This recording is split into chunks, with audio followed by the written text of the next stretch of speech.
मोदी जी आते हैं, वायदे करते हैं और फिर चले जाते हैं।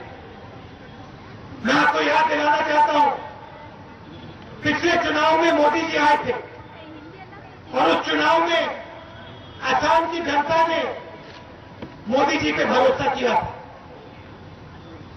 आपने उनको वोट दिए थे। मैं उनके वायदों के बारे में आपको बताना चाहता हूं। उन्होंने वायदा किया था कि काला धन को वापस लाएंगे। कहा था कि हिंदुस्तान से काला धन चोरी किया गया है और बाहर देश से वो उस काले धन को वापस लाएंगे और 15 लाख रुपए हर व्यक्ति के बैंक अकाउंट में वो डालेंगे। कुछ दिन पहले वो यहां आए, अपने भाषण में उन्होंने कहा कि काले धन वाले घबरा गए। बजट के दिन अरुण जेटली जी एक नया कानून लाते हैं।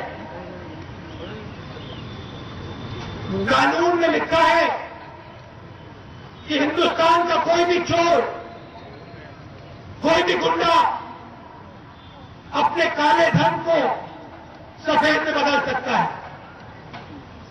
सिर्फ सरकार के पास उसको जाना है और कहना है भैया ये मेरे पास इतना काला धन है, थोड़ा सा टैक्स देना है और काला धन सफेद धन में बदल जाएगा। उसके बारे में मोदी जी ने आपको यहां नहीं कहा।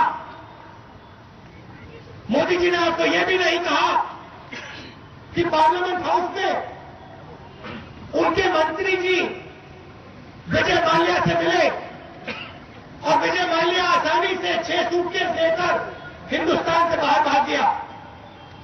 मोदी जी ने आपको यह भी नहीं कहा कि ललित मोदी, जिसके पास हजारों करोड़ रुपए काला धन है, वो बाहर भाग गया और उसको भी वापस लाने की कोशिश नहीं हुई। अगली बार मोदी जी आएंगे तो उनसे आप एक सवाल पूछना, ये आप फेयर एंड लवली स्कीम जो लाए हैं, इससे किसको फायदा होगा? इससे हिंदुस्तान के किसान को फायदा हो रहा है, मजदूर को हो रहा है, गरीब को हो रहा है, छोटे बिजनेसमैन को हो रहा है? नहीं। तो फिर ये आप स्कीम लाए किसके लिए हो? और फिर देखना जवाब क्या मिलता है। सन्नाटा छा जाएगा। जैसे पार्लियामेंट में मैंने मोदी जी से सवाल पूछे, नागालैंड अकॉर्ड पे पूछा, फेयर एंड लवली स्कीम पे पूछा,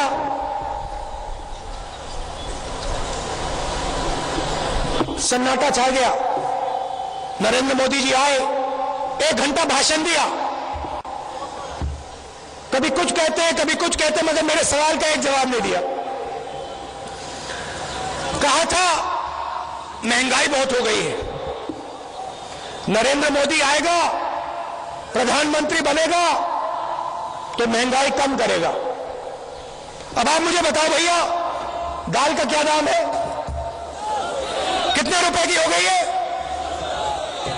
नहीं, जोर से बोलो, सुनाई नहीं दिया। 200 रुपए की दाल हो गई है। इतिहास में कभी नहीं हुई 200 रुपए की दाल। आलू का दाम बढ़ गया, कुकिंग ऑयल का दाम बढ़ गया, महिलाएं रो रही है और नरेंद्र मोदी जी यहां आके कह रहे भैया उन वायदों को आप भूल जाओ, अब मैं असम के लिए 4-5 नए वायदे दूंगा आपको। जैसे मेक इन इंडिया, पूरे हिंदुस्तान में कह दिया भैया मेक इन इंडिया। 1 साल से हम सुन रहे हैं मेक इन इंडिया। आप मुझे बताओ भैया, किसी को रोजगार मिला यहां पे? मोदी जी ने एक व्यक्ति को यहां रोजगार दिया? जहां भी देखो आपको वहां पे वो छोटा सा बब्बे शेर दिखेगा मेक इन इंडिया वाला, मगर एक युवा को रोजगार नहीं मिलेगा। तो वायदे करेंगे और कुछ होगा नहीं।